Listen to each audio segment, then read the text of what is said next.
தமிழ்நாட்டுல இனி டோல் கட்டணமே கிடையாது. ஆமா ப்ரோ, சென்னை கேப்ஸ்ல கார் புக் பண்ணுங்க, டோல் கட்டணமே இல்லாம டிராப்புக்கு மட்டும் பே பண்ணுனா போதும். சென்னை கேப்ஸ் ஆப்பை உடனே இன்ஸ்டால் பண்ணுங்க.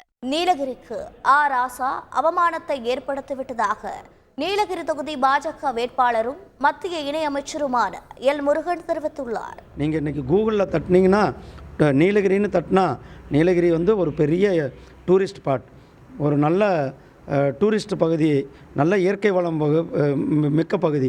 ஆனால் நீங்கள் இன்றைக்கி கூகுளில் நீலகிரின்னு தட்டினா 2Gன்னு தான் வருது. இந்த அவமானத்தை கொடுத்தது தான் நம்மளுடைய பாராளுமன்ற உறுப்பினர். நம்மளுடைய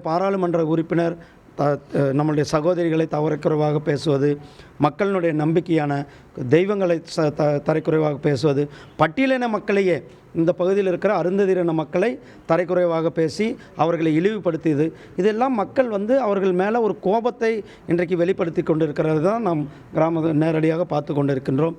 தமிழ்நாட்டுல இனி டோல் கட்டணமே கிடையாது. ஆமா ப்ரோ, சென்னை கேப்ஸ்ல கார் புக் பண்ணுங்க, டோல் கட்டணமே இல்லாம டிராப்புக்கு மட்டும் பே பண்ணுனா போதும். சென்னை கேப்ஸ் ஆப்பை உடனே இன்ஸ்டால் பண்ணுங்க.